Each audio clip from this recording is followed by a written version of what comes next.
Welcome back to Bombtastic Gaming. Jake here. Thank y'all for tuning in and all the support. It is greatly appreciated. But if you haven't already, you know the drill. As always, hit the like, the subscribe, and ring that bell so you can get notifications when videos like this one drop.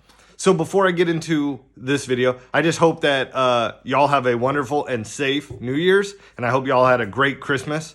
So for this video, we are going to get into Cranium, the board game, and just kind of go over everything about it. So I hope y'all enjoy, and here you go. All right, y'all. So now that we have it, kind of everything from the board game out displayed, we're just going to show you kind of what comes with the game. So you have a couple notepads for drawing, one for each team. You got this little purple box.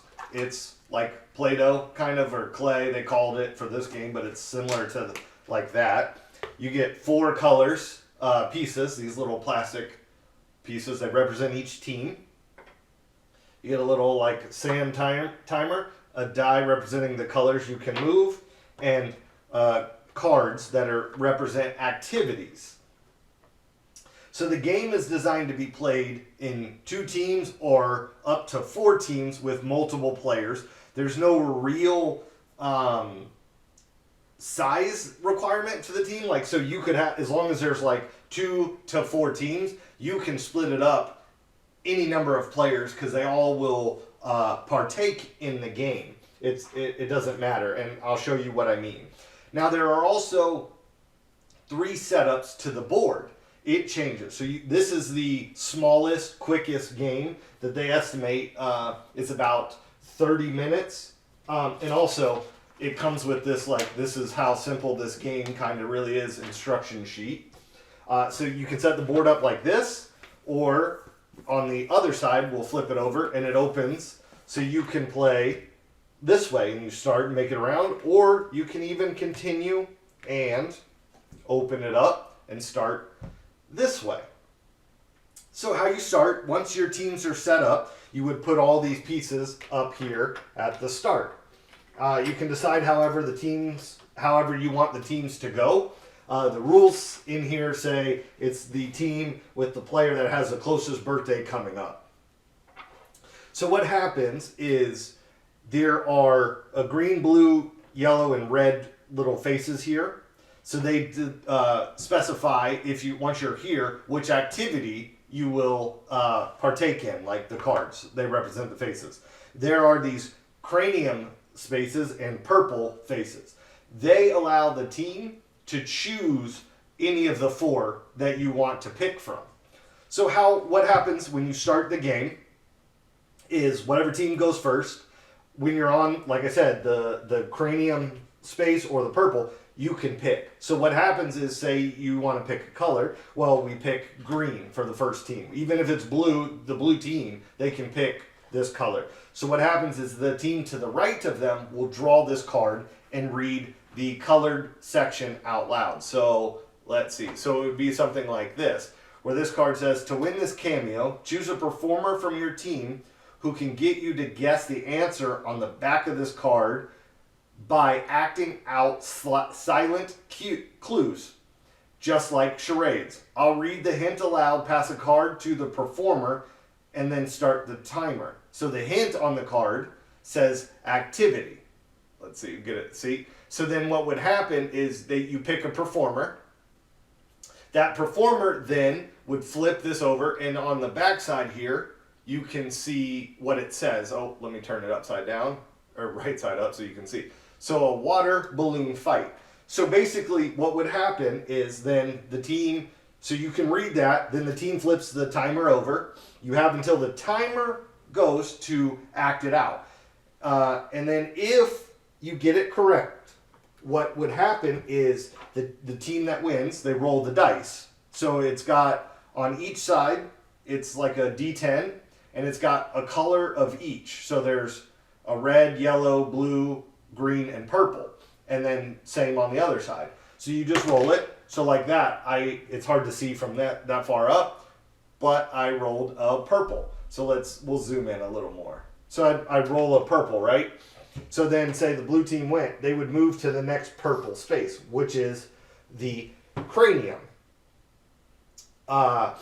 So then on the next blue turn, they would get to pick again what color. Now, say the yellow team goes, on the start they would pick whatever. If they're successful, like this, the blue, so then they would move to the blue space. However, if you're not successful, basically you just stay there. And then, so like on yellow's turn, because they're on a blue space, their next turn, they don't have a choice. They have to draw from the blue deck. And they're all various things. So like the sculpt charades is what this card says for this blue one. And basically you would have to use the clay to sculpt out. There are some ones where I didn't set it aside, but there are like team ones, or like where everyone competes. Like all the teams compete. But basically the objective is, once you get them correctly, to go around the board and be the first one to land in the cranium space. So that's it. And so like if you're here on the purple and you roll a purple, you would get to go here and you win. Now if you land here, now you got to go and then you automatically win. Moving. You can also, on this version of the game, let's slide these over, because of like, what was it? No, sorry, folded it the wrong way.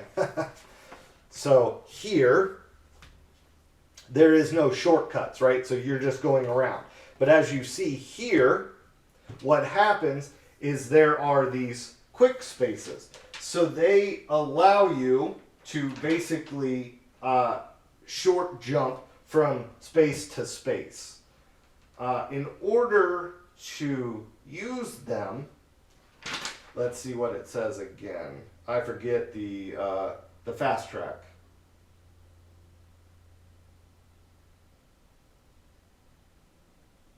Oh, yeah. So you have to be here on the space. That's what it was. I forgot the piece.